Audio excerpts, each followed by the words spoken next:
Standard 9, Unit 5, Rani Ki Vav. Rani Ki Vav is an approved site on the World Heritage. રાણીની વાવ છે એ વૈશ્વિક સાંસ્કૃતિક વિરાસત તરીકે મંજૂર કરેલું સ્થાન છે. It was declared by the World Heritage Committee UNESCO.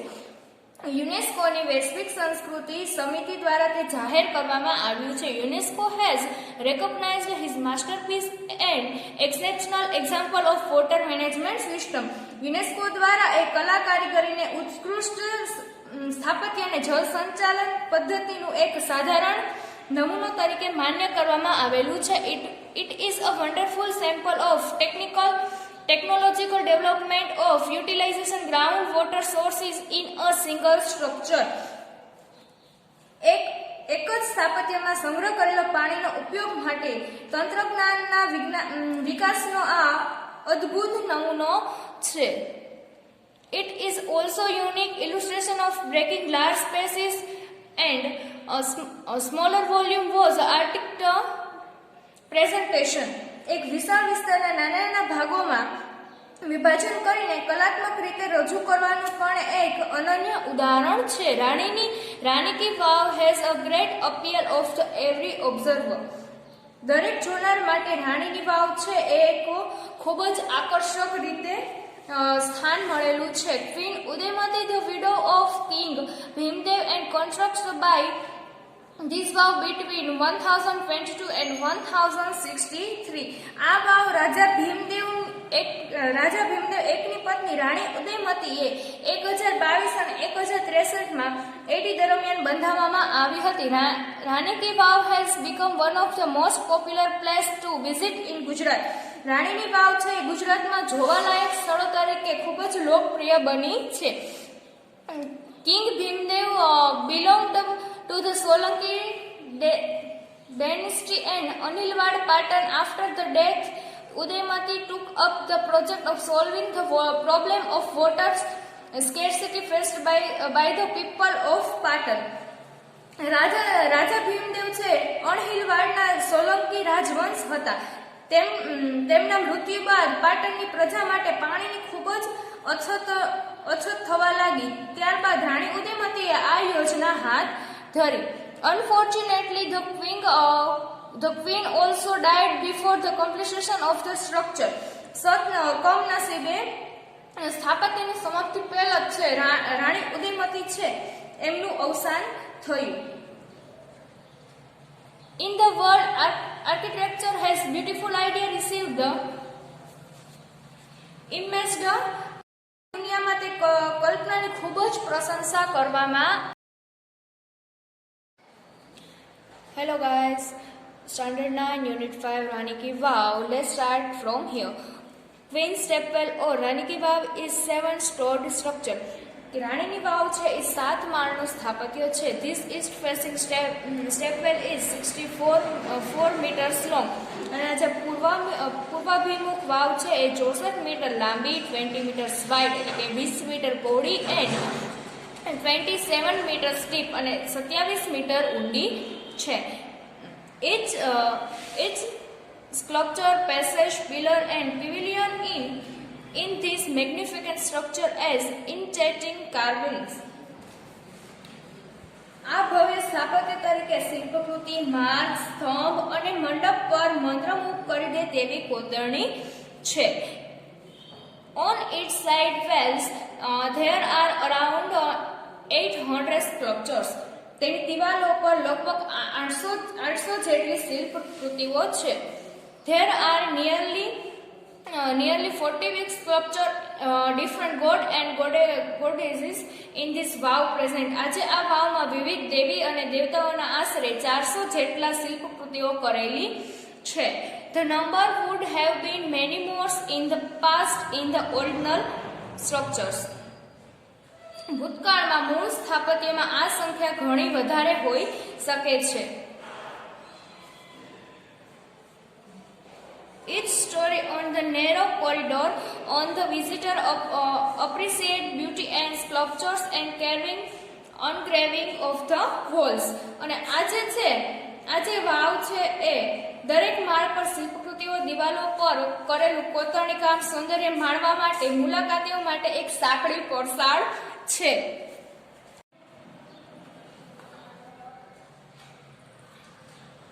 Even the pillars of the vow are not expression to it. વાવના એક પણ પ્રકારના સ્તંભો છે એ અપવાદ છે નહીં.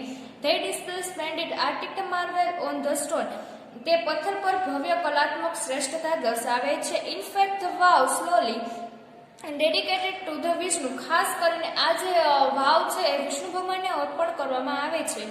One can find Vishnu different shapes and poses after Vishnu. Next important statue is Parvati. અને મોટાભાગની જે મૂર્તિઓ છે એ વિષ્ણુ ભગવાનના આકાર અને મુદ્રાઓમાં તમે જોઈ શકો છો. મોટાભાગની શિલ્પકૃતિઓ વિષ્ણુ ભગવાનને તેમના 10 અવતારમાં દર્શાવે છે.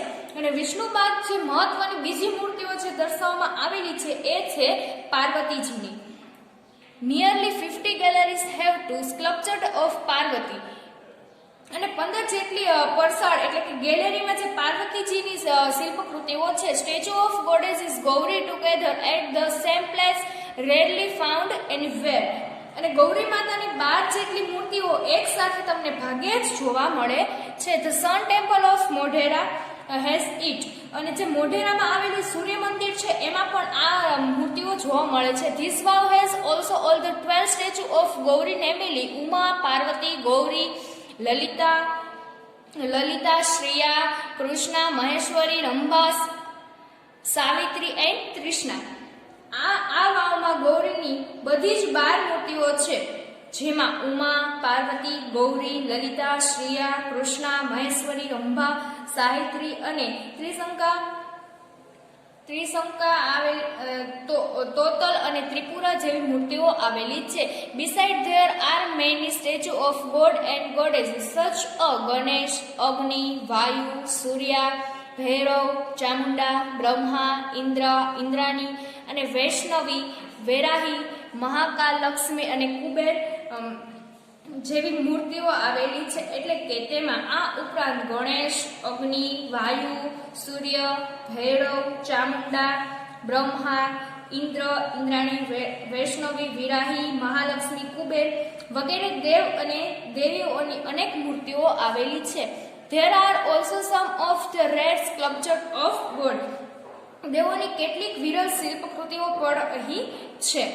Here one can find a statue of Lord Buddha with 4 hands. અહીં તમને ભગવાન બુદ્ધની ચતુર્ભુજ મૂર્તિઓ પણ જોવા મળે છે. The statue of Rama with sword and shield. અને તલવાર અને ઢાલ સાથે રામની મૂર્તિ પણ જોવા મળે છે. The statue of sun from the Tapasvi રૂપમાં સૂર્યની મૂર્તિ. The statue of hand and strength look it. અને હાથમાં પારાઓ સાથે શિવની મૂર્તિ. Some the sculpture display contemporary lifestyle, folk tales, animals and human instinct extra. કઠોર મુદ્રામાં બદલાયેલ સૌમ્ય અને શાંત મુદ્રામાં સામે પરશુરામની મૂર્તિઓ પણ જોવા મળે છે. અમુક શિલ્પકૃતિઓ સમકાલીન જીવનશૈલી, લોકકથાઓ, પ્રાણીઓ અને માનવ સ્વભાવને વગેરેને દર્શાવે છે. They reveal artistic vision, the unique imagination of sculpture. તે શિલ્પકૃતિઓની કલા દ્રષ્ટિ અને અન્ય કલ્પના શક્તિ પ્રગટ કરે છે.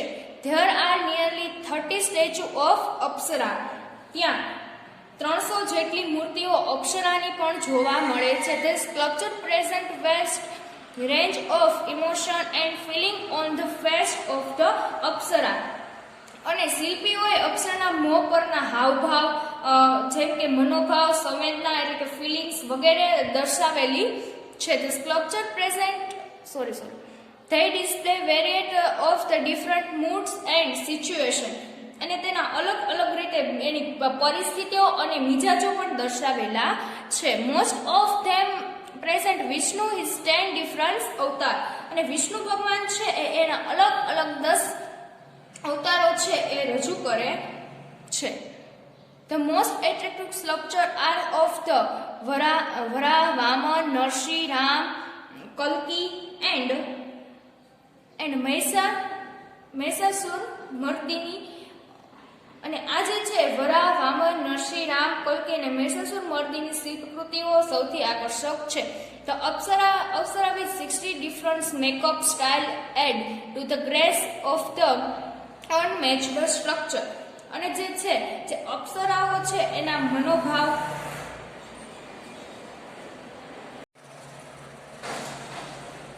The Apsara with 60 different makeup style add to grace of the unmatched structure.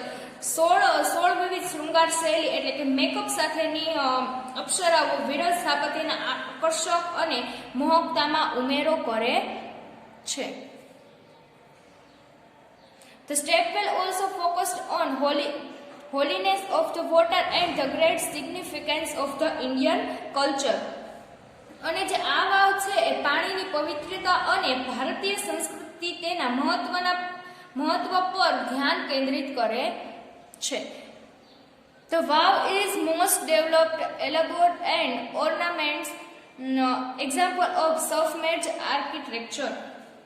અને જે આ વાવ પાણીની સપાટી નીચે ખૂબ જ વિકસિત ઝીણવટપૂર્વક રચાયેલા અલંકૃત સ્થાપત્યનું ઉદાહરણ છે. It's seen of glory development of stepwell of India. તે ભારતમાં આવેલી એક વાવની વિકાસની ગૌરવ ગાથા છે. This wow is large and the complex type of stepwell. આ વિશાળ વાવની જે રચના છે એ ખૂબ જ અટપટી છે. It has ornaments, panel of sculptures. તેમાં શિલ્પકૃતિઓ અને અલંકૃત તકતીઓ છે. They are buried under of the mud due or floor first. અને જે પહેલા પૂર આવેલું હતું એના કારણે આજે પૂરના કારણે ત્યાં સરસ્વતી જે નદી છે એ સુકાઈ ગયેલી હતી. Then vanished of river Saraswati. It was hid under the layers of silt for almost 7 countries. અને જે વાવ છે એ લગભગ પૂરના કારણે સરસ્વતી નદી ત્યાં સુકાઈ ગયેલી હતી એટલે લગભગ 700 વર્ષ તે કાદવમાં જ રટાયેલી રહી. The Archaeological Survey of India took a great care of preserve this structure. ભારતના પુરાતત્વ વિભાગે આ સ્થાપત્યને સુરક્ષિત રાખવા માટે તેની ખૂબ જ કાળજી લીધી. In February 2013, ASI nominated this wow for the World Heritage Site. અને ફેબ્રુઆરી 2013માં પુરાતત્વ વિભાગે આ વાવને વૈશ્વિક સાંસ્કૃતિક વારસા તરીકે નિમી હતી. With the excellent teamwork by the ASI and state government of Gujarat, it got recognized by the UNESCO. પુરાતત્વ વિભાગ અને ગુજરાત સરકાર વચ્ચે ઉત્તમ સહયોગના પરિણામે યુનેસ્કો દ્વારા તેને માન્યતા આપવામાં આવી હતી.